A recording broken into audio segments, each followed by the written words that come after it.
గురువు దగ్గర శిష్యులు సాధన నేర్చుకుంటారు, కానీ సంస్కారం నేర్చుకోవడానికి ఏళ్ళు పడుతుంది అని నిన్న వివేకానందుడి యొక్క తత్వం మీద చెప్పుకున్నాం. ఇవాళ శ్రీ నారాయణ గురు అనే ఒక మంచి ఆధ్యాత్మిక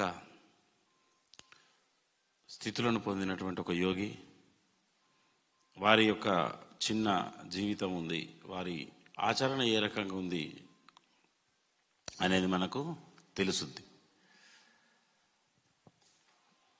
నారాయణ గురు వీరిది కేరళలోని త్రివేంద్రంకు పశ్చిమ తీరంలో ఉన్న శివగిరి. అతి సామాన్య బడిపంతుల పదవి నుండి అత్యున్నతమైన ఆధ్యాత్మిక గురు పదాన్ని అధిరోహించారు. అంటే అతి సామాన్యమైన బడిపంతుల పదవి నుండి అంటే ఫస్ట్ స్కూల్ మాస్టర్, అయిన స్కూల్లో చెప్పే ఒక మాస్టర్, ఒక ఉపాధ్యాయుడు అత్యున్నతమైన ఆధ్యాత్మిక పదాన్ని అందుకున్నాడు. ఎవరైనా పుట్టుకతోనేం పెద్ద ఇంద్రలోకంకి వెళ్ళి చంద్రలోకంకి నేరుగా ఇక్కడ పడరు, అందరూ తల్లి గర్భంలోకి వెళ్ళి వస్తారు. కానీ ఎందుకు వచ్చినామో తెలుసుకున్నవాడు ఎదుగుతాడు.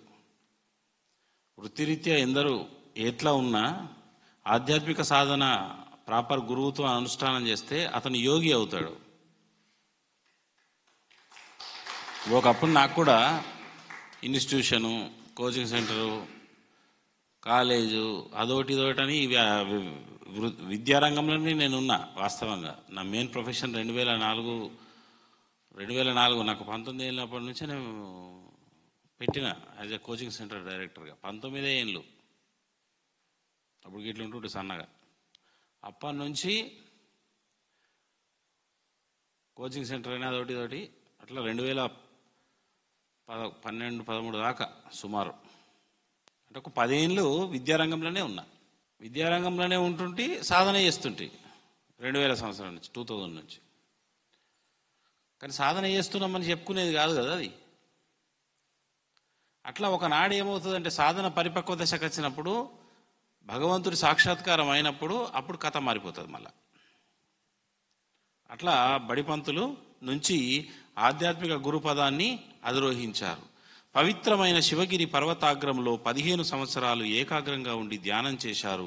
శ్రీ శంకరాచార్య అద్వైత సిద్ధాంతాన్ని అనుసరించారు. అంటే బ్రహ్మం,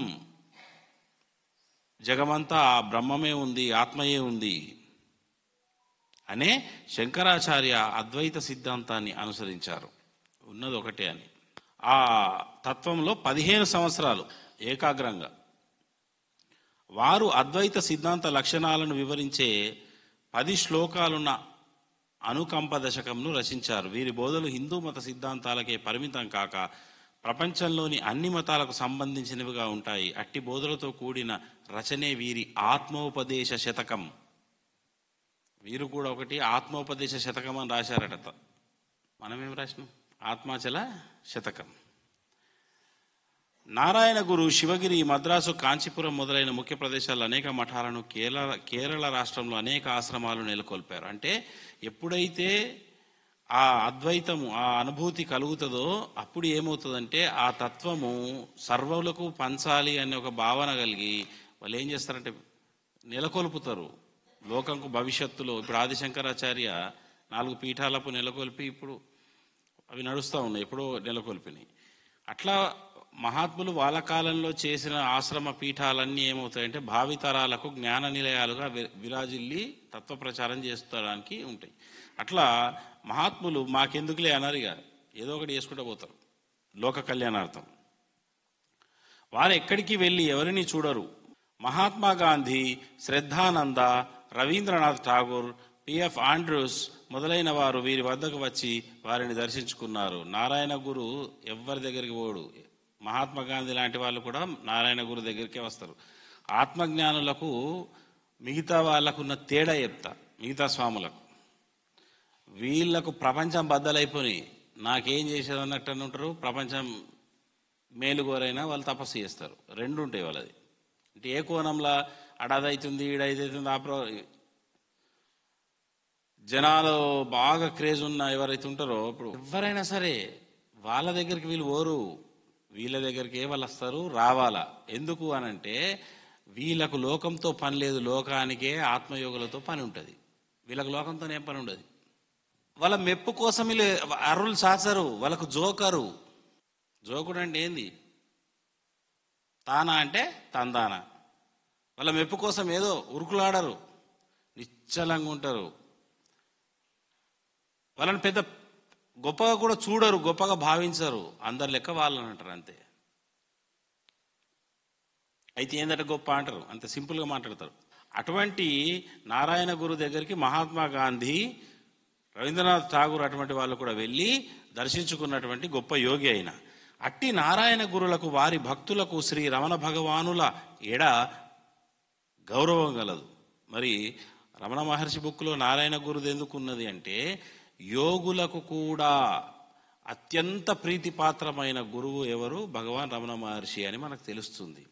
ఆయనకే కాదు, ఆయన శిష్యులకు. అంటే అదే లైనప్లో ఉన్న గురువులను చూస్తే ఉల్లాసం వస్తుంది. ఇప్పుడు మన దగ్గరికి మన మధ్యలో పరమహంస శ్రీ శబరిమాత వారి శిష్యులు ఉన్నారు, ప్రభాకర్ దంపతులు. వాళ్ళు ఏంది, ఎందరిలో చూసిరు అమ్మ సమాధి జీవ సమాధి అయినాక ఎందరో గురువులను చూసిరు. అన్ని గురువులను తీసుకుపోయి ఇవన్నీ మనకు సెట్ అయ్యేటట్లేదు, అమ్మ చెప్పింది ఒకటి ఉంది, వీళ్ళు చెప్తున్నది ఒకటి ఉన్నది, ఆత్మజ్ఞానం ఇదంతా ఉట్టుట్టి బ్యాంకే ఉన్నట్టున్నదని ఏం చేసారు, పక్కకు పెట్టేసారట అన్ని. మళ్ళా ఒక్కసారి నన్ను యూట్యూబ్లో చూడగానే పానం వచ్చింది అంటారు. నిన్న సేమ్ అదే తత్వము మళ్ళీ మేము వింటున్నాం అమ్మ అని అమెరికాలో ఉన్నారు. అలా కొడుకు దగ్గరికి వెళ్ళి పానం వచ్చింది అంటే ఆ లైనప్లో ఉన్నోళ్ళకు ఆ లైనప్లో ఉన్న వాళ్ళే నచ్చుతారు. ఒక హంసకు ఒక హంసనే నచ్చుతుంది, ఒక కాకికి ఒక కాకే నచ్చుతుంది. అంటే దాని అర్థమైంది, ఏ గూటి పక్షులు ఆ గూటికి ఎడతాయి. పరమహంసలు హంసలనైనా మెచ్చుతారు, పరమహంసలనైనా మెచ్చుతారు. ఇక కాకుల జోలికోరు అన్నట్టు. లోకంలో ఉన్నదంతా ఏంటంటే కాకుల గలగల. ఆత్మతత్వం కథనే ఎవరు చెప్తారండి? మీరు ఇప్పుడు ఫర్ ఎగ్జాంపుల్ కొన్ని స్పిరిచువల్ ఛానల్స్ చూడండి, ఆత్మతత్వం తప్ప అన్నీ ఉంటాయి. శాటిలైట్ ఛానళ్ళలో కూడా ఆత్మతత్వం చెప్పేది ఒక్క ఎపిసోడ్ చూపెట్టండి, ఒకటే. అట్టి నారాయణ గురులకు వారి భక్తులకు రమణ భగవానుల ఏడ గౌరవభావం కలదు. 1917లో శ్రీ నారాయణ గురు దక్షిణ దేశ యాత్ర చేశారు. అప్పుడు కాంచీపురంలో నారాయణ సేవాశ్రమం మఠానికి వెళ్ళినప్పుడు ఆ మఠాధిపతి శ్రీ గోవిందానంద్ తాను శ్రీ రమణ భగవానును చాలాసార్లు దర్శించినట్లు వారితో చెప్పి వారిని కూడా భగవానుని చూడవలసిందిగా కోరారు. భగవానుని దగ్గరికి వెళ్ళాలా మీరు కూడా అని ఇంకొక గోవిందానంద్ అనే ఒక మఠాధిపతి చెప్తున్నాడు నారాయణ గురుకు. నారాయణ గురుకు కూడా అంతకుముందే ఆలోచన ఉంది. అందువల్ల మఠాధిపతి కోరికను అంగీకరించి శిష్యులు అచ్యుతానంద, విద్యానంద, గోవిందానందులు వెంటరాగా తిరువన్నామలై వెళ్ళారు భగవానుల దర్శనంకు. అంటే ఎవరి మహాత్మా గాంధీ అటువంటి వాళ్ళను కూడా ఎదురుపోని వీళ్ళు రమణ మహర్షి దగ్గరికి పోవాలని ఆలోచన ఉంది. అది ఆత్మయోగులు. అంటే ఒక వివేకానందుని ఇంకో వివేకానందుడే గుర్తించగలుగుతాడు అంటారు. అట్లా యోగులే గుర్తించి వాళ్ళతో సమాగమం కావాలని చూస్తారు. శ్రీ భగవానుల పరిచారకుడు పళనిస్వామి శ్రీ నారాయణ గురును అనుకోకుండా కలిసి వారిని రమణాశ్రమానికి రమ్మని ప్రార్థించాడు. పళనిస్వామి అంటే మహర్షి శిష్యుడు. రమ్మని ఈయన కూడా ప్రార్థించాడు. అప్పుడు నారాయణ గురు అవును తప్పకుండా మనం వెళ్ళి మహర్షిని చూడాలి, మహర్షి ఎక్కడికి వెళ్ళరు, మనమే వెళ్ళి చూడాలి అని తమ శిష్యులతో స్కందాశ్రమానికి వెళ్ళారు. ఈ నారాయణ గురు అన్న అప్పుడప్పుడు తిరుగుతాడు, కానీ రమణ మహర్షి పొరపాటున అరుణాచలం దాటి బయటకోలేదు అన్నేళ్ళల్లా. సాయిబాబా కూడా ఇటు 2 కిలోమీటర్లు ఇటు 2 కిలోమీటర్లు తప్ప షిరిడీకి సరౌండింగ్ 2 కిలోమీటర్లు దాటి వెళ్ళాలి ఆయన. రూయి లేకపోతే నీమ్గాం లేకపోతే షిరిడి అది దాటిందే లేదు. వాళ్ళు దాటాలనుకుంటే దేహంతో దాటరు అన్నట్టు, దేహాన్ని ఆన్నే ఉంచి దాటుతారు. స్కందాశ్రమంలో భగవాన్ లోపల కూర్చొని ఉండడం శ్రీ నారాయణ గురు చూశారు. కొంతసేపు వారిపై దృష్టి నిలిపి నారాయణ గురు భగవాన్ రమణ మహర్షిని లోపల కూర్చుండడం చూశాడు. నారాయణ గురు చూసి కొంతసేపు వారిపై దృష్టి నిలిపి తర్వాత బయట మామిడి చెట్టు కింద కూర్చున్నారు. కనిపించిండు, మాట్లాడలే. కొద్దిసేపు తదేకంగా మహర్షిని చూసి మనసులోనే ప్రణామాలు చేసుకొని మామిడి చెట్టు కింద పోయి కూర్చున్నాడు. వారి శిష్యులు భగవాన్కు సాష్టాంగ ప్రణామాలు చేసి శ్రీవారి సన్నిధిలోనే అంటే రమణ మహర్షి సన్నిధిలో కూర్చున్నారు. శిష్యులు కానీ మరెవరు కానీ నారాయణ గురువు గారి సన్నిధిలో కూర్చునేవారు కాదు. ఇతరులతో శిష్యులు కానీ మరెవరు కానీ నారాయణ గురు గారి సన్నిధిలో కూర్చునేవారు కాదు. ఇతరులతో సహపంక్తి భోజనం చేయడం కానీ వారితో యథాలాపంగా ముచ్చటించడం కానీ నారాయణ గురు చేసేవారు కాదు. ఈ నారాయణ గురు యొక్క స్థితి ప్రతి శిష్యుడు అలవరుచుకోవాలి. ఇప్పుడు రమణ మహర్షి వారి దగ్గరికి వచ్చిండు. మరి వచ్చి ముచ్చట పెడుతున్నాడా? దండం పెట్టుకున్నాడు, పోయి మామిడి చెట్టు కింద కూర్చున్నాడు మౌనంగా. ఆయన శిష్యులు కూడా ఆయన దగ్గర లేరు, రమణ మహర్షి సన్నిధిలో కూర్చున్నారు. మరి ఈయన వచ్చి కూడా అంత దూరంకి వెళ్ళి వచ్చిన ఆయన రమణ మహర్షి లేచి ఏమన్నా దండం పెట్టి తోలకొచ్చిండా? తోలకొచ్చుడు ఉండదు. ఆయన వచ్చి ఏమన్నా ముచ్చట పెడుతున్నాడా?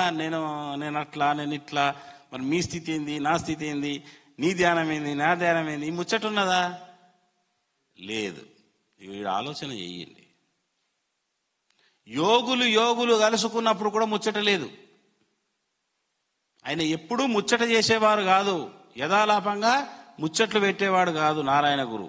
భోజనం సమయం అయినప్పుడు భగవాన్ మలయాళ భాషలో తమరు కూడా మాతో భోజనం చెయ్యరా అని నారాయణ గురుని ఆహ్వానించాడు. ఇక వచ్చిండు ఎవరు? నారాయణ గురు వచ్చాడు కాబట్టి మర్యాదపూర్వకంగా రమణ మహర్షి ఏంటంటే వారి గొప్పతనం ఏంటంటే అన్నమలై స్వామి జీవితంలో ఉంటుంది. అందరు లైన్ పడతారు కదా, ఈయన కూడా లైన్ పడుతుండనట అన్నం పెట్టుకుని. ఆయన వచ్చినప్పుడు వీళ్ళు అడావిడి చేస్తారు కదా శిష్యులు. నేను ఏమైనా పెద్ద పూలిన ఇట్లా ఎందుకు అడావిడి చేస్తున్నారు అంటాడు. నన్ను లెక్కుండి, మీరు ఎందుకు అడావిడి చేసి లేని నాకు ఆపాదిస్తున్నారు? పెద్ద పూలు వచ్చినట్టు భయపడతారు అయినా. ఆయన వచ్చినప్పుడు అందరు లేస్తారు. ఇదే అనేది మీ నిశ్చలత నేను వచ్చి భంగం చేస్తున్నా, సపదాకా రాను అనేది అన్నట్టు.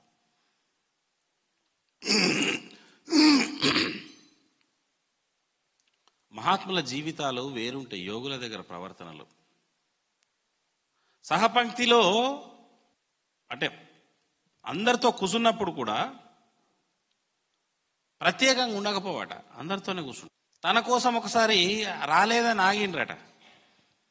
మీరు ఇట్లా చేస్తే నేను మీతో భోజనశాలకే రాను, నాది నేను తింటగాను అన్నారట. నేను వచ్చినా రాకుండా పని స్టార్ట్ చేయండి, ఆకలి టైంలో ఆకలి భోజనాలు చెయ్యాలి.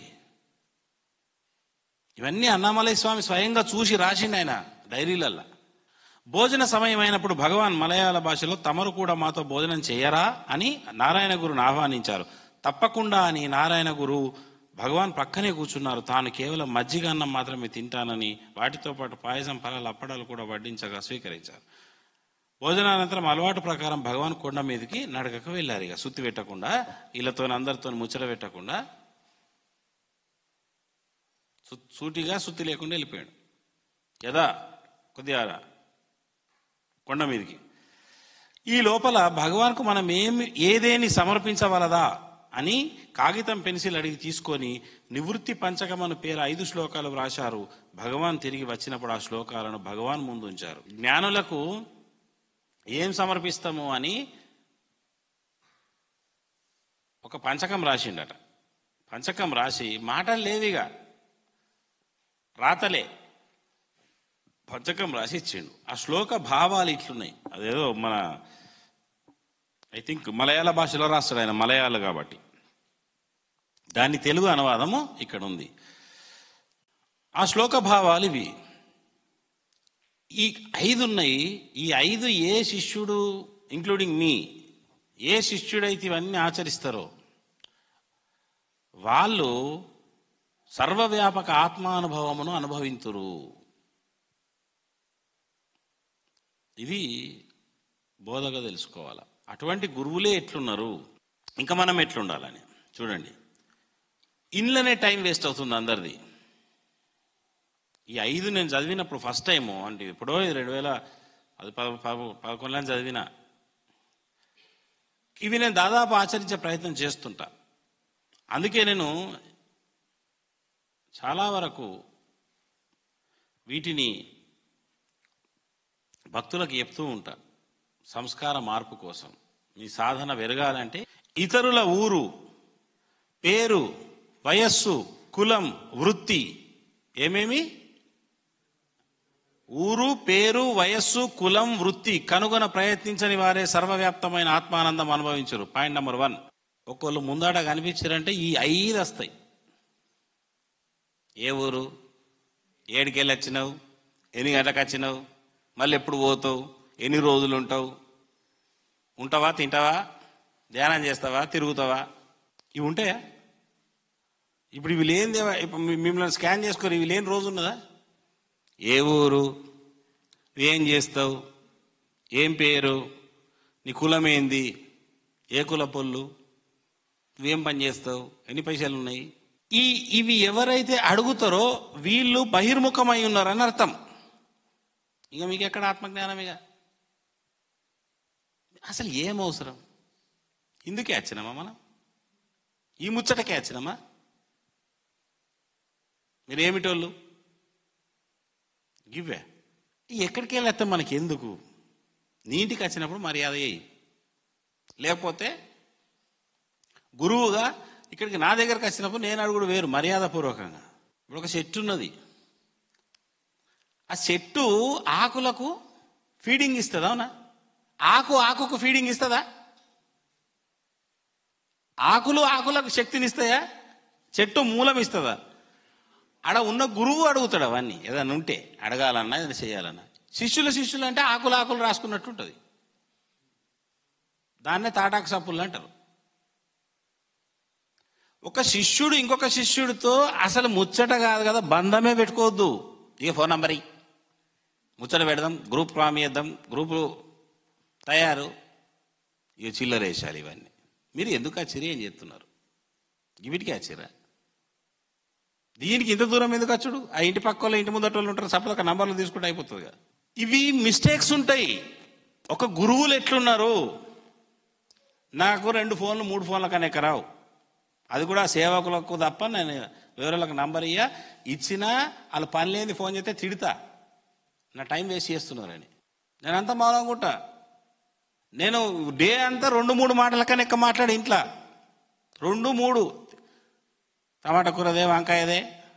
ఇక టీవీ మీద పడ్డంటే టీవీ మీదనే ఉంటుంది, జానాలు పడ్డంటే జానాలనే ఉంటుంది. అట్లుంటుంది నాది.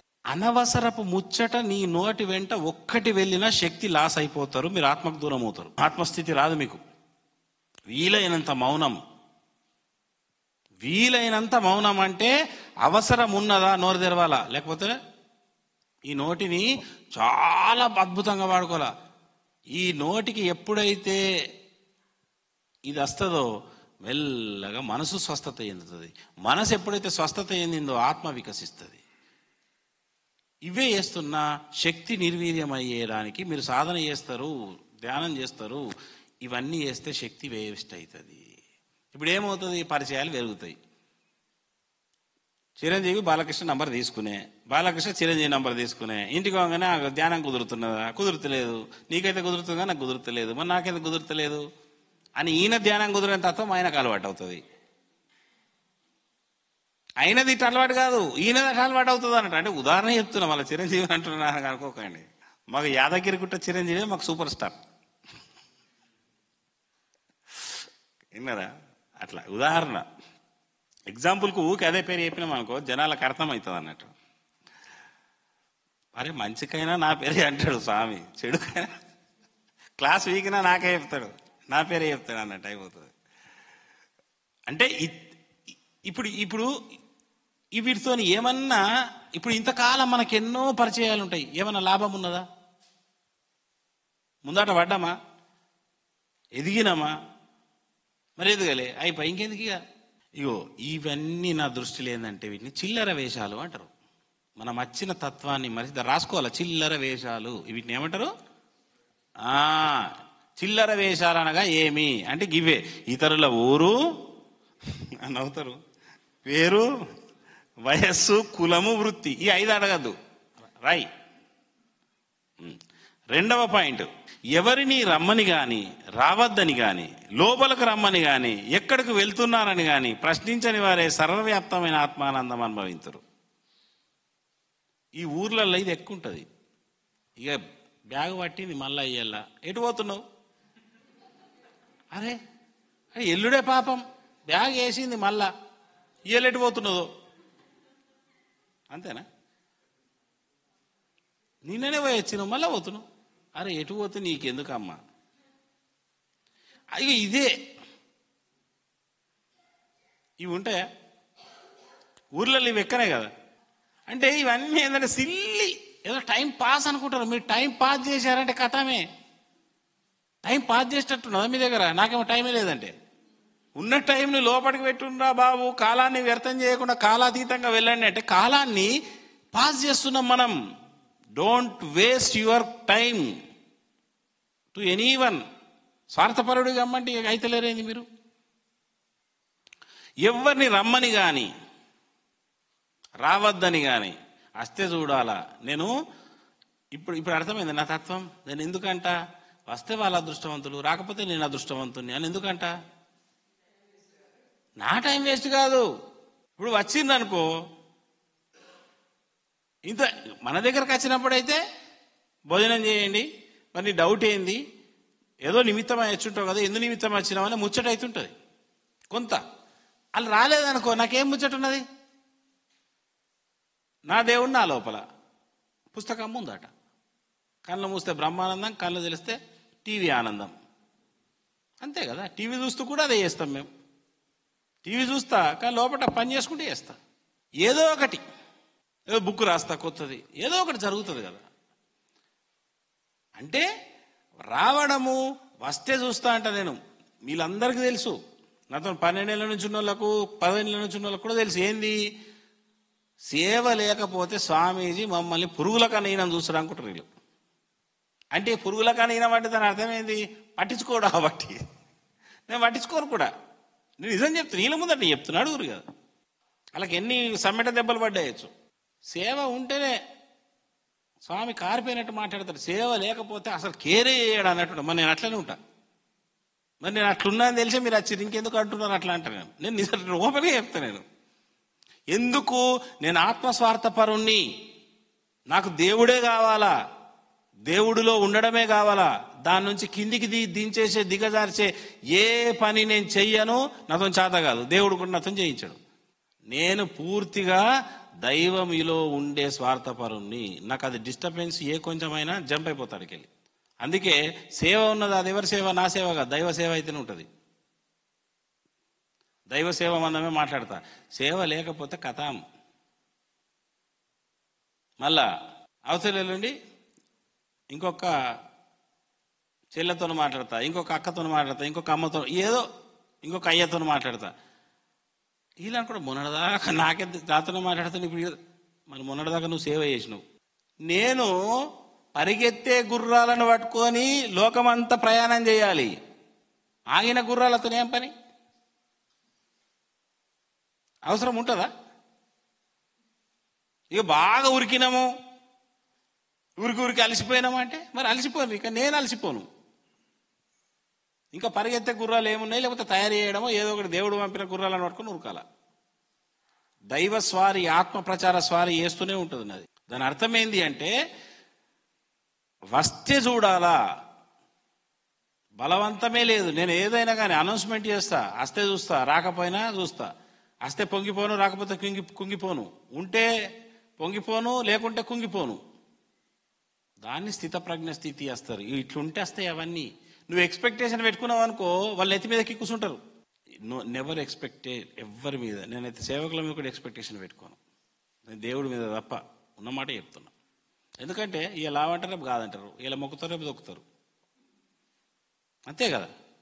ఇలా మొక్కుతారు, రేపు దొక్కుతారు. ఈ మొక్కుడు ఎందుకు, ఈ తొక్కుడు ఎందుకు అని నేను ముందటి నుంచే సేఫ్ సైడ్ ఉంటాను అన్నట్టు. ఇలా జై కొడతారు, రేపు నై కొడతారు. ఇవన్నీ నాకు ఎందుకు? ఎన్నటికీ చెరగనిది స్థిరమైనదగు ఆ పరమాత్మయే వెలుగే నా లోపల వెలుగుతుండగా నేను ఆయనను వేడుకోవాలా తప్ప వీళ్ళు వచ్చిండ్రా, వాళ్ళని రమ్మందునా, వీళ్ళని రమ్మందునా, వీళ్ళని 2 మందునా, వీళ్ళని బొమ్మందునా అని వెనక్కి ముందుకు అవుతే నేను ఇప్పుడు దేవుణ్ణి చూడాలన్నా, వీళ్ళు ఏమనుకుంటారని చూడాలన్నా? ఇప్పుడు వాళ్ళు ఏమనుకుంటారు మరి లోకంలో అనుకుంటారు? వాళ్ళు ఏమనుకుంటారు అనేది వదిలేసినోడే ఆత్మజ్ఞాని. అనుకుంటారు అంటే నువ్వు అహంతలో ఉన్నావు. ఏమని అనుకొని ఎవడేమనుకుంటా నాదేం పోయిందని అన్నవాడే ఆత్మజ్ఞాని. నిజంగా ఇవి ఇబ్బంది మీకు మార్కెట్లా, కనీసం రమ్మనకపాయ. ముఖం ముందటనే చూస్తుంది కానీ పోతున్నది కానీ రమ్మంటలేదు అంటారా? ఇవి ఇబ్బందే మీకు మార్కెట్లా. మీరు ఆత్మజ్ఞానులు కావాలంటే మరి వీటిని ఎదుర్కోవాలా మరి మీరు. లేకపోతే ఆత్మజ్ఞానాన్ని అటక మీద పెట్టేసి అప్పటిదాకా విషయ జ్ఞానంలో ఎంజాయ్ చేయండి, లొల్లిపోతుంది. ఎవరిని రమ్మని కానీ ఇవన్నీ ప్రాపంచికంగా కూడా. నేను ఇక్కడ విషయం చెప్తలేను, నేను నా దగ్గర ఉండే విద్య ఇది కాదు. ఇది మీ మీ మీ యొక్క దైనందిన జీవితం అంతా ఇది పట్టుకోవాలా. వాడు అంటే నీకు బంధాలన్నీ పోవాలంటే ఇట్లుంటే పోతాయి ఆటోమేటిక్గా. ఇట్లున్నారు ఇంకోవాడు నచ్చడా నీ దగ్గరికి? ఎవడు రాడు, ఉన్నోడు పోతాడు, చూసుకున్నోడు పోతాడు, కానాడు దేకాడు, ఆడేం మనిషిరా అంటారు అనేలా. అట్లా అనిపించుకోవాలా. కమాన్ గుసగుస అంట నేను, అట్లా అంటేనే కరెక్ట్ అంట నేను, అయితేనే నేను రూట్లో ఉన్నా. ఎవరిని రమ్మని కానీ రావద్దని కానీ, లోపలికి రమ్మని ఎక్కడికి వెళ్తున్నారని ఇటువంటి ప్రశ్నలు ప్రశ్నించని వాడే ఆత్మానందం అనుభవిస్తాడు. ఇప్పుడు ఫర్ ఎగ్జాంపుల్ మన ముందంటే ఒకళ్ళు బ్యాగ్ పట్టుకుని పోతున్నావా, మళ్ళీ ఎప్పుడొస్తావు? మళ్ళీ అలా మీద ఒక అర్ధగంట ఆలోచిస్తాం. అబ్బా, ఈ ఆలోచనతో నీ యొక్క శక్తి నిర్వీర్యం అవుతుంది. అసలు అదే లేకపోతే నీ అర్ధగంట సేఫ్ కదా. ఆలోచిస్తే నీకు ఏమైనా లాభం అయితే చెప్పు, నువ్వు కలిసి నేను కలిసి ఆలోచిద్దాం, ఇద్దరం కలిసి సాధన చేద్దాం, ఆలోచించే సాధన. అలా ఎక్కడికి వెళ్తున్నారో. మూడవది, ఇతరులు ఎవరిని రమ్మని కానీ రావద్దని కానీ, లోపలికి రండి ఎక్కడికి వెళ్తున్నారని కానీ, అది రెండోది. మూడవది ఏంది, ఇతరులు ఎవరని, ఎక్కడి నుండి వచ్చారని కానీ, ఎక్కడికి వెళ్తున్నారని కానీ ప్రశ్నించని వారే సర్వవ్యాపన ఆత్మబంధం అనుభవించారు. అంటే రాగానే జనరల్గా అందరం కూర్చుంటాం, ఎక్కడికి వెళ్ళో ఆటో వస్తుంది.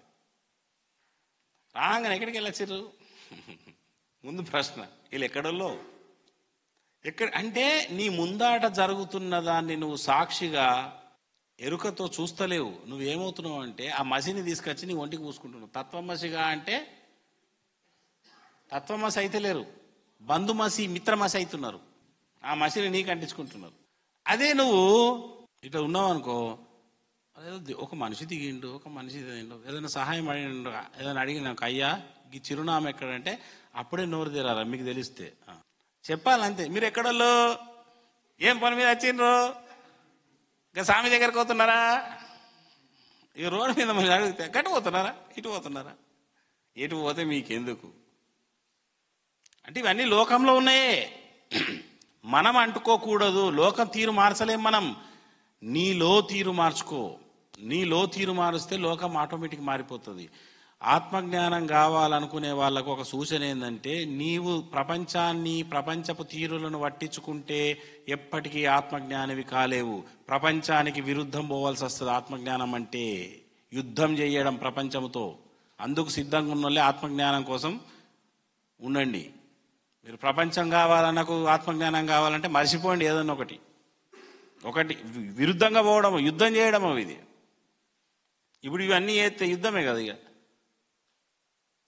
మనకేమో నోరాగది, వాళ్ళకేమో కాలాగది.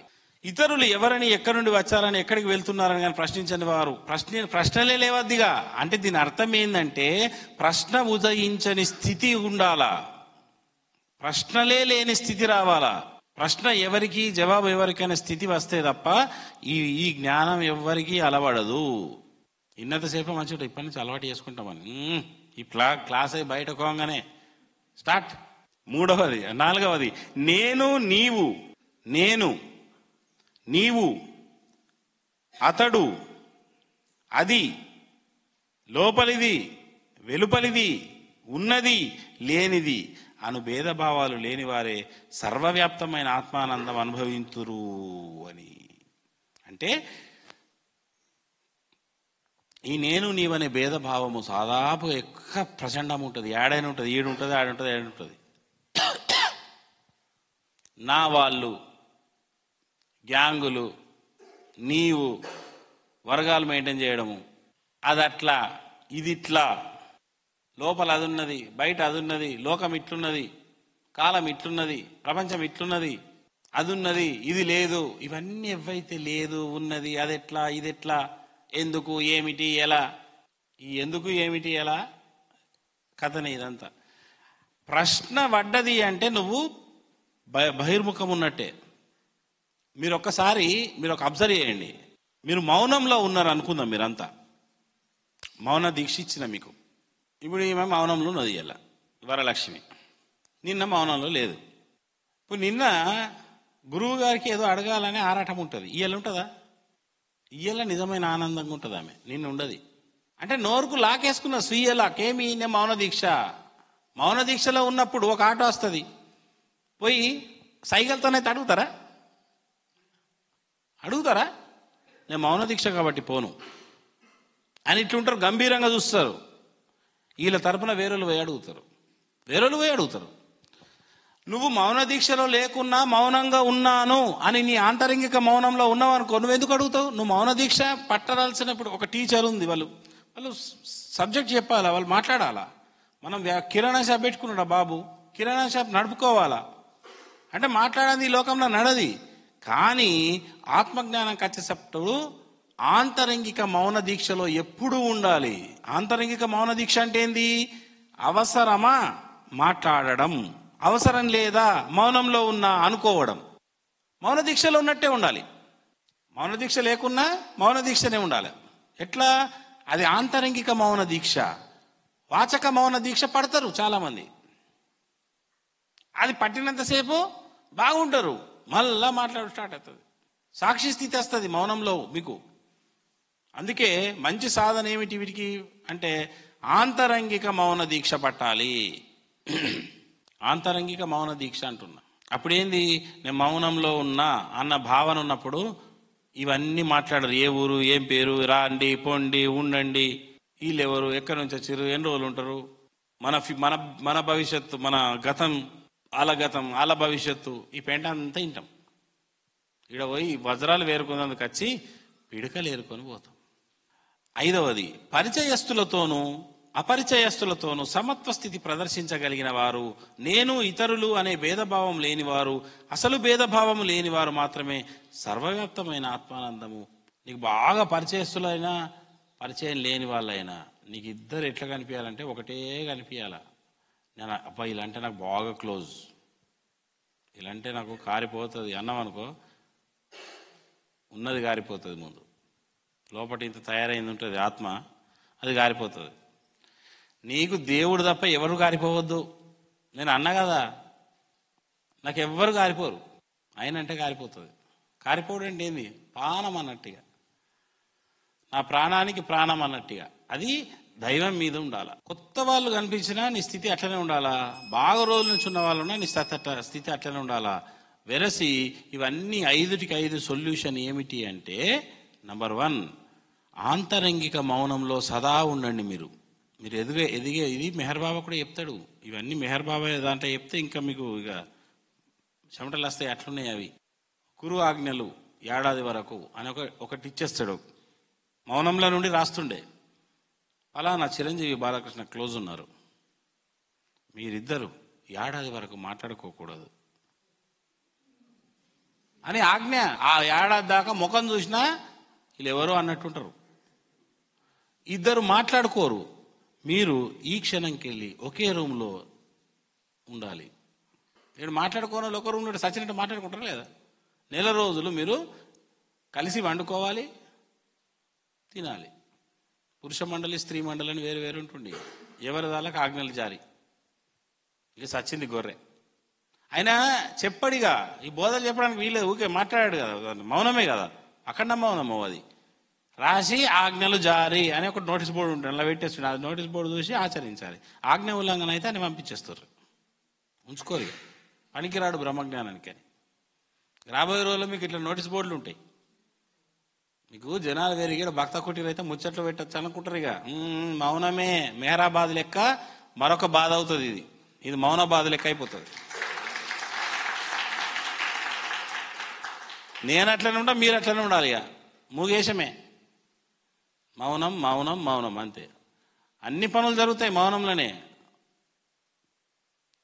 ఇక మౌనంలోనే ఎక్కువ జరుగుతాయి. నాకు ఇప్పుడు పని, ఇప్పుడు ఇది ఒకటి ఉంది, మనకు ఇంకో టెంపుల్ కట్టేది ఉంది, ఇంత కన్స్ట్రక్షన్లు అయ్యి ఉన్నాయి, లేకపోతే ఇంకా నేను స్కూల్ ఇవన్నీ ఉన్నాయి కాబట్టి నేను మాట్లాడుతున్నా. ఇవి అయిపోయిన మరుక్షణం నా మాటను మీరు వినరు, ఇక అయిపోయా. మరొక మెహర్ బాబాని చూస్తారు. అన్నేళ్ళు సుదీర్ఘ మౌనంలో ఉండబోతున్నాను నేను రాబోయే రోజులలో. మీకు ఇవి చెప్పేటి బాగా చెప్పి రికార్డ్ లైబ్రరీ ఉంటుంది. ఇంకా తర్వాత అంతా మౌనమైనది, రాతలే.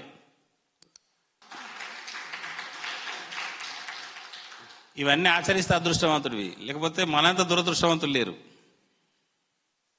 ఇవి ఆచరించినప్పుడే అదృష్టవంతుడివి. విన్నరా? గురువు ఎట్లున్నా గురువుకు అదృష్టం, మీకేం అదృష్టం? ఇవి చెప్పిన ఆచరిస్తే మీకు అదృష్టం. గురువు మంచిగానే ఉంటాడు మౌనంలా, మీరెట్లుండాలా? ఇవి ఇట్లుండాలా? మరి మీరు మౌనంలో ఉండాలా? కాదు, ఆంతరిక మౌనంలో ఉండాలి. ఇక స్వామి ఏం చెప్పిండ్రా, ఇతరుల ఊరు పేరు అడగద్దని ఆయన వాళ్ళని అడిగినా కానీ. మెహరాబాద్కు మేము మొన్న పోయినాం, ఒక 10-15 మంది పోయినాం. ఎప్పుడు 3 జూన్లో షిరిడీకి వెళ్ళి మెహరాబాద్ పోయినాం. మేము కొద్ది దూరము గుసగుస పెడుతున్నాం ఉట్టిగా. మెహరాబాబు అంటే ఇట్లా అట్లా అట్లా, నేను కొంత ఏదో అలా కినిపించాలని మాట్లాడుతున్నా. అక్కడ ఉన్నది సమాధి మందిరికి వెళ్ళి ఒక తెలుగు వాళ్ళే ఉంటారు ఎక్కువ, వచ్చి మాట్లాడద్దు కాదు. అప్పుడు ఏమంటాం మనం కూడా,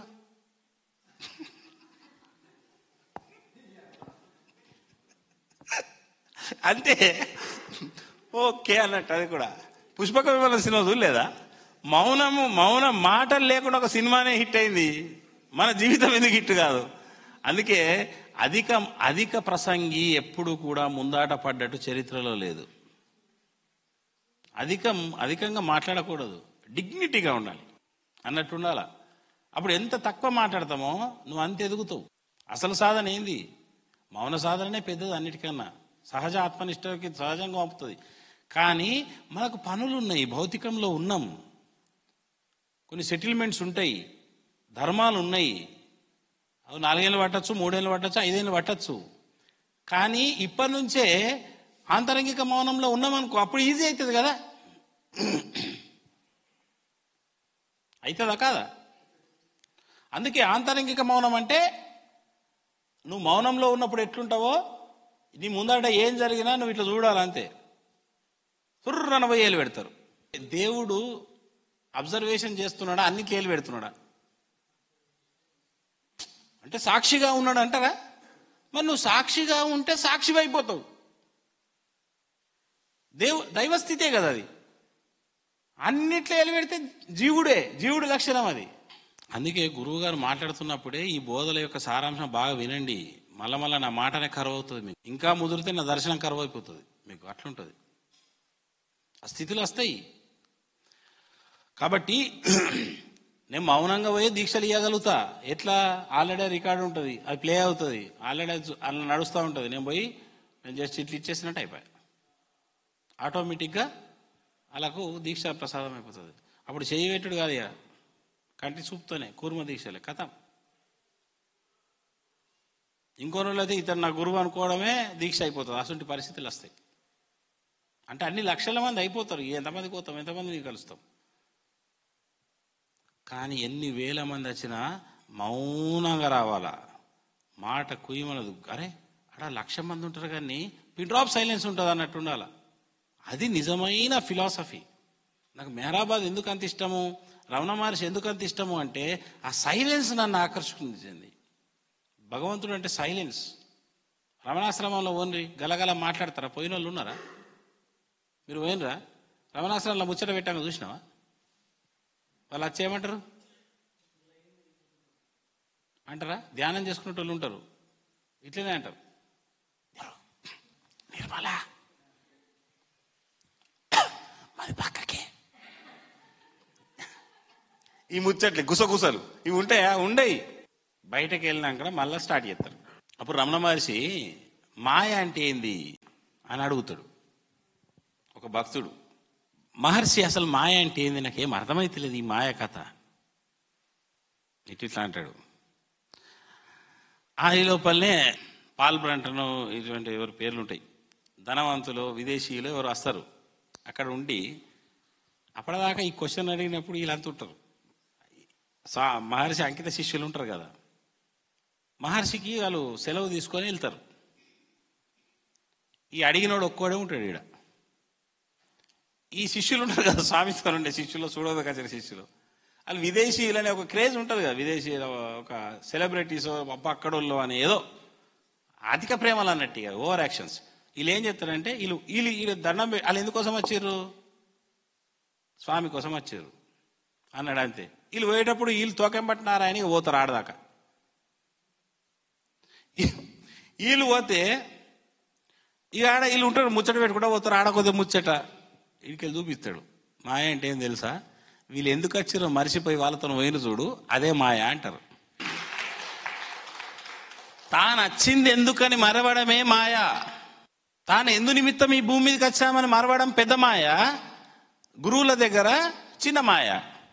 అంటే అది ముందు మర్చిపోయింది కదా, అది మాయ. అంతో ఇంత పెద్ద మాయను తప్పిద్దామని ఈ చిన్న ఈ గురువు చూస్తాడు, ఇళ్ళకెళ్ళి బయటపడేద్దామని. ఈడ కూడా అదే మాయ. ఇంకే మాయ, ఉన్నది మాయ, ఉన్నది మాయ, ఉంచుకున్నది మాయ.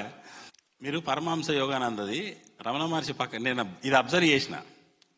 ఇగో మీరు అబ్జర్వ్ అయ్యింది, ఇది యోగానంద స్వామి ఉంటాడు, రమణ మహర్షిని కలుస్తాడు ఉన్నప్పుడే. యోగానంద పోయి రమణ మహర్షి ఆశీస్సులు తీసుకుంటాడు కలిసి, ఏదో మాట్లాడుకుంటారు. తర్వాత ఫోటో సెషన్లో రమణ మహర్షి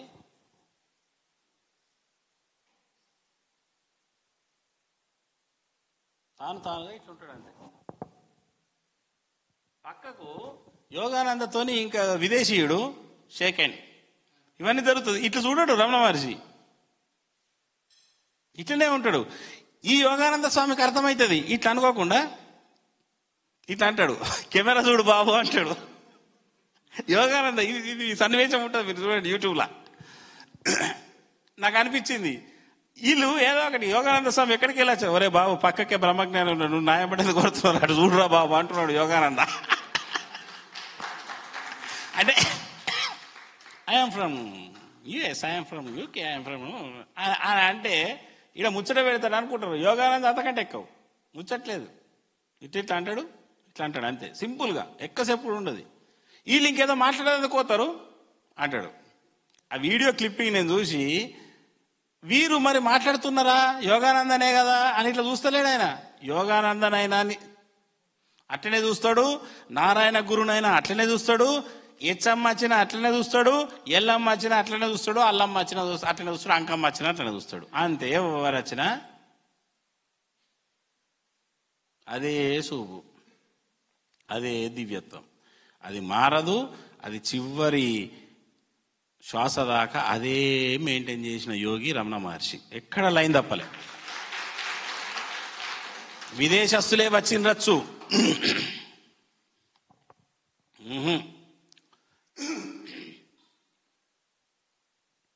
అలా తమ్ముడు ఆశ్రమ నిర్వాహాలు చూస్తాడు, చిన్న స్వామి తమ్ముడు అన్న సరే చిన్న స్వామి అంటారు ఆయన,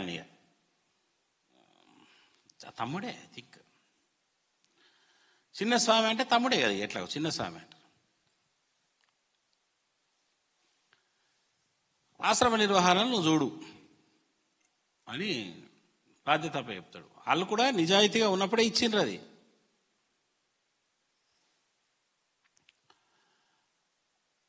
అయితే ఈ శిష్యులు ఉంటారు కదా, విదేశస్తులు బాగా వస్తుండే స్వామి దగ్గరికి, ధనవంతులు బాగా వస్తుండే. వీళ్ళు ఏంటంటే ఆశ్రమ వ్యవహారాల కోసం డబ్బు ఉండేది కాదు. అప్పుడప్పుడేది ఈ ఏ గురువుల విషయంలో కూడా పాపం నిత్య నూతనమే, అదిగా అస్తే వేడదాం లేకపోతుందాం అన్నట్టుంటారు వాళ్ళు. వీళ్ళు ఏంటంటే ఒకసారి మిస్టేక్ చేస్తారు ఈ శిష్యులు. స్వామి దగ్గరికి ధనవంతులు రాగానే వాళ్ళు బయటకు పోగానే ఆశ్రమ స్థితిగతుల గురించి చెప్పి, మాకు అది లేదు, మాకు ఇది లేదు, మాకు అది కాల, ఇది కాల అని చెప్తారు. అప్పుడు రమణ మహర్షి దాకా ఈ విషయం పోతుంది, అలా పిలుస్తాడు శిష్యులను. అట్లా ఎప్పుడు తప్పు పని చేయకండి. వాళ్ళు ధనవంతులే, వాళ్ళకే మనశ్శాంతి లేక నా దగ్గర శాంతి ఉంటుందని వస్తే మీరు వాళ్ళ మీద అశాంతి రుద్దుతే వాళ్ళు ఎటు పోవాలా? వాళ్ళని ఏనాడు అడగకండి, భగవంతుడు వాళ్ళ మనసులో వచ్చి స్వయంగా చేస్తే చెయ్యని, మీరు ఏనాడు నోరు తెరిచి అడగకండి అంటాడు. అది అట్లుంటారు గురువులు.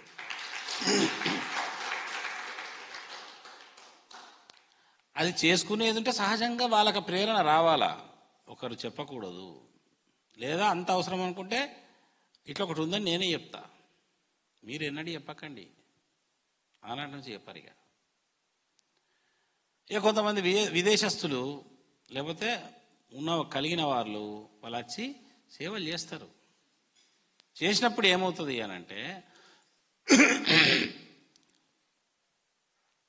అన్నమలై స్వామి జీవితంలో ఎంత అద్భుతంగా రాసిండమ్మా, అంత అద్భుతంగా ఆయన ఆ ప్రవర్తన విధానాన్ని రమణ మహర్షి వారు ఎంత పొలైట్గా కట్ చేసేవాళ్ళంటే, నాకైతే అసలు ఈ బుక్ల కంటే నాకు ఆ బుక్లో చాలా బ్రహ్మాండంగా స్వామిని క్లోజ్ వ్యూలో చూసిన వ్యక్తి రాసిండు. ఆత్మసాక్షాత్కారం పొందిండు మళ్ళా అన్నమలై స్వామి, చిన్నవాడు కాదు. 1990 దాకా ఉన్నారు ఆయన, సేమ్ రమణ మహర్షి లెక్క తయారైన ఆయన కూడా. అయితే వాళ్ళు ఏం చేస్తారట అంటే, ఇప్పుడు జనరల్గా ఒకటి కొన్ని నడుస్తాయి వ్యవస్థలు. ఇప్పుడు వాళ్ళు ధనవంతులు ఏదైతే సమర్పిస్తారో సేవకులుగా, వాళ్ళు ఏదైతే ఇస్తారో అది ఇచ్చింది గురువులైనప్పుడే ఉండాలా. గురువు ఏం చెప్పిండో ఆ రకంగానే ఉండాలా. వాళ్ళు ఇష్టం వచ్చినట్టు వేసిర్రు అనుకోండి, వాళ్ళు ఇచ్చుడద్దు వాళ్ళు అచ్చుడద్దు అన్నాడట. ఎప్పుడు కూడా గురువుల దగ్గర గురువు బట్టి పోవాలా. మీ ఇష్టాలు పనిచేయాయి, మీ ఇష్టాలే పనిచేయాయి.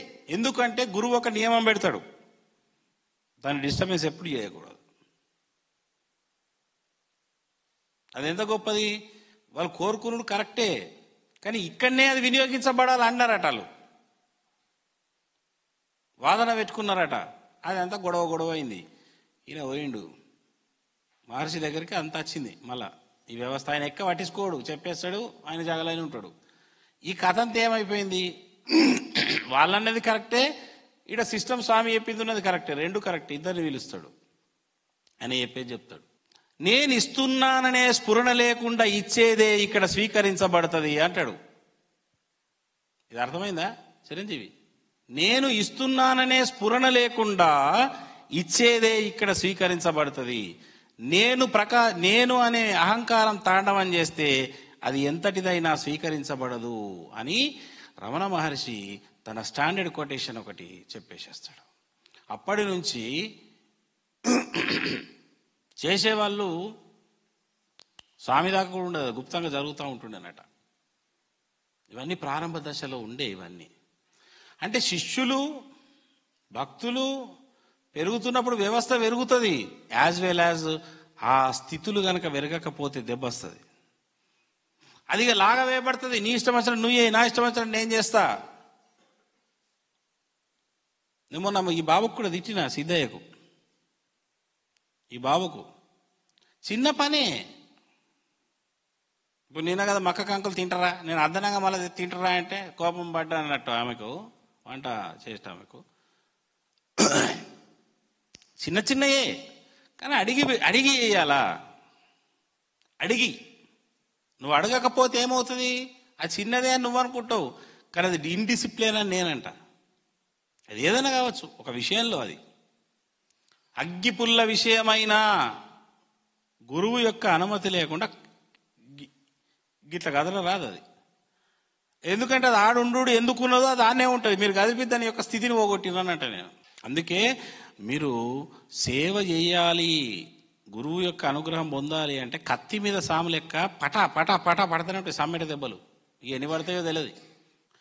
ఎందుకు అంటే వీళ్ళ యొక్క ఆంతరంగిక మౌన స్థితిని డిస్టర్బెన్స్ చేసే రకంగా మీ ప్రవర్తన, మీ యొక్క సేవలు, మీ చర్యలు, మీ మాటలు, మీ యొక్క ఏది ఉండరాదు. అది ఉంటే ఏమవుతుందంటే ఆ లోపట గురువుకు చికాకుతనం తెప్పించిన ఫలం మీకు కలుగుతుంది. ఆనందం కలిగించాలి. మీరేమనుకుంటారు, ఆనందం కలిగిస్తున్నాం అనుకుంటారు, తెలక అది ఆనందం చికాకు కలుగుతున్నదేమో అనేది. గురువు చెప్తే చేయడం ఉత్తమం, గురువుకి అడిగి చేయడం ఉత్తమం. అందుకే ఒక వ్యవస్థ ఉన్నప్పుడు అది ఏదైనా కానీ ఒక సిస్టంలో పోవాలా. ఎవరిష్టం వచ్చినట్టు ఎవరిడ ప్రయత్నం చేయకండి. ఒక సిస్టమ్ చెప్పితేనే చేయాలా, చెబితేనే నీళ్ళ బాటిల్ తెచ్చిపెట్టాలా. అప్పుడు ఏమవుతుంది అనంటే ఆ వ్యవస్థ కరెక్ట్ జరుగుతుంది, డిసిప్లిన్గా జరుగుతుంది, మౌనంతో జరుగుతుంది, శక్తివంతంగా జరుగుతుంది, గొప్పగా జరుగుతుంది. కాబట్టి మనం ఏం తెలుసుకోవాలంటే ఇక్కడ సర్వులు సమ ఆదరణీయులే. ఇక బయట సంగతి నాకు తెలియదు. ఈ వేదిక గుండా నేనేం చెప్తున్నా అంటే కుండలీశ నాగ సమక్షంలో నాకు సర్వులు సమానులే.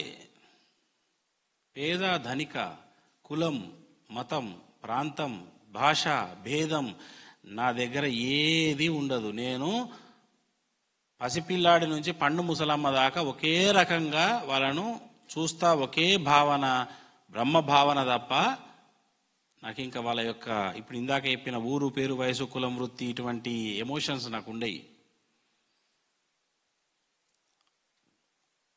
వాళ్ళు వాళ్ళలాగానే వాళ్ళని చూస్తా. కాబట్టి ఇక్కడ పేద ధనిక తారతమ్యాలకు తావులేదు నా దగ్గర. బాగా తెలుసుకోవాలా. నాకు అందరూ ఒకటే, మీకు అందరూ ఒకటేలాగా ఉండాలా. రెండవది,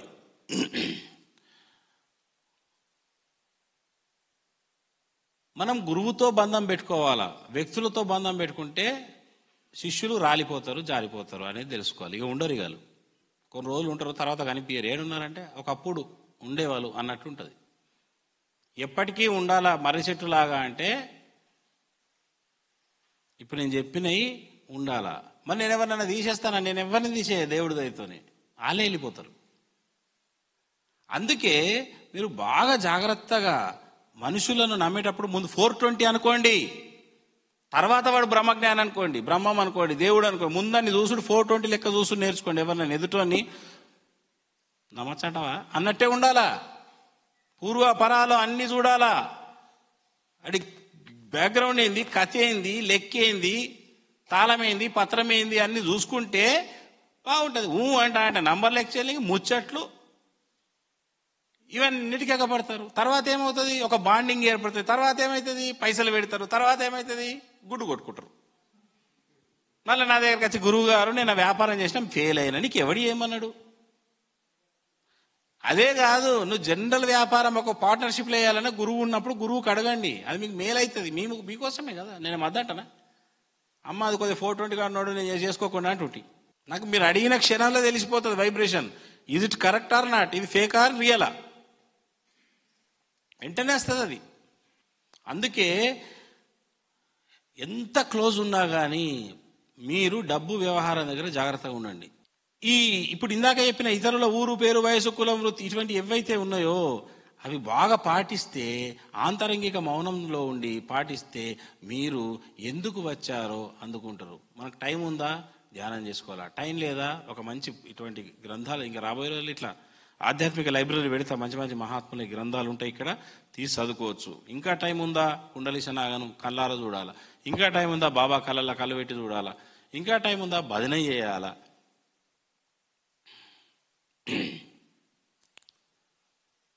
ఇట్లా ఉండాలా. ఒక్కసారి ఇడికి వెళ్ళినామంటే నీకు ఎవరితో బంధం ఉండకపోతేనే నువ్వు ముందట పడతావు. చాలామంది సాధకుల యొక్క శక్తి అతి వాగడం వల్ల పోతున్నది, అతి బంధాలు పెంచుకోవడం వల్ల పోతుంది. నువ్వు బంధం అనుకుంటే ఏమనుకుంటారు? ప్రాపంచిక బంధాల కన్నా ఎక్క ఈ బంధాలు ఎక్కనే అనుకో పెనల్లోకి వెళ్ళి పొయ్యిలో పడ్డట్టు అయిపోతుంది కథ. ఆడ 20 మంది తెలుస్తుంది, ఇక్కడ 100 మంది తెలుస్తుంది. ఇప్పుడు నువ్వు పెంచుకున్నావా తగ్గించుకున్నావా? బయట 20 తెలుసు, నాకు ఇది ఇద్దరే తెలుసు అంటే నువ్వు ముందట పడ్డావు. లేక బయట కంటే ఇంకా ఈయన దోస్తులు ఉన్నారంటే మరి నువ్వు ఇంకా మాయలో పడ్డావు, నేను మాయ అయిపోయా. మనం బ్రహ్మానంద రసాన్ని గురువులడమే లక్ష్యంగా గురువులను ఆశ్రయించాలి. అది వచ్చినమా ఇవన్నీ పాటించాలి. ఇవి ఇట్లా ఉంటూ మనము నేను అనే భావన లేని సేవలు చేయాలి. నేను చేస్తున్నాను అనే అహంత లేకుండా సేవలు జరగాలి. అప్పుడే ఈ అహంకారం అనే నేను నశిస్తుంది, దైవత్వం అనే నేను నీలో ప్రకాశించి నువ్వు కూడా ఆ పరమాత్మ లక్షణాలను సంతరించుకుంటావు. పరమాత్మ లక్షణాలు ఏమిటో ముందు తెలిస్తే దాన్ని బట్టి ఇవన్నీ మీకు ముందు వెళ్తూ ఉంటుంది. ఎంత పెద్ద కార్యమైన మెహరాబాద్లో బాబా జయంతి అప్పుడు టైంలో జనవరి 31 అప్పుడు కొన్ని లక్షల మంది వస్తారట. కానీ మౌనంగా జరుగుతుందట. అన్నదానం అట్లనే జరుగుతుంది, క్యూ అట్లనే ఉంటుంది, సెల్ఫ్ డిసిప్లిన్ అట్లనే ఉంటుంది. ఒక్కోళ్ళు అసలు లైన్ నిలబెట్టరాడ, ఆటోమేటిక్ జరిగిపోతుంది. అటువంటి డిసిప్లిన్ ఇది ఇక్కడ ఉండాలి అని నా యొక్క సంకల్పం. అందుకే కొంచెం ఘాటుగా చెప్తున్నా, ఉన్నది చెప్తున్నా, మీరు ఉండాలని చెప్తున్నా. ఘాటుగా చెప్తున్నా, ఉన్నది చెప్తున్నా, నిజంగా ఉన్నదే చెప్తున్నా, ఉండాలని చెప్తున్నా. మీరు ఇవి ఆచరిస్తే మీరు కూడా ఉంటారు ఆ ఉన్నది ఒకటిలా. లేకపోతే అందరిలో ఒకడై గుంపులో గోవిందై కోటి మందిలో ఒకడై వరదిల్లుతూ ఉంటారు. లేకపోతే ఇవన్నీ ఆచరిస్తే కోటి మందికి ఒకడై నలుగురు కొలిచే నారాయణుడవై, నలుగురితో నారాయణ కాదుగా, నలుగురు కొలిచే నారాయణుడవై, నారాయణ గురువై నువ్వు కూడా వరదిల్లుతావు. లేకపోతే కోట్లల్లో ఒకడి కోట్లల్లో ఒకడు కాదు, కోటి మందిలాగా తయారవుతావు. కాబట్టి ఇవి జాగ్రత్తగా ఆచరిస్తూ మతిలో పెట్టుకొని ఈ చెవులకి వెళ్ళి నా చెవులో వదిలేద్దామనే తత్వం వదిలేసి మీరు ఆచరిస్తారని ఇది చెప్పడం జరిగింది. నారాయణ గురు యొక్క చరిత్ర, రమణ మహర్షి యొక్క జీవితంలో కొన్ని సంఘటనలు, నా జీవితపు అనుభవాలు.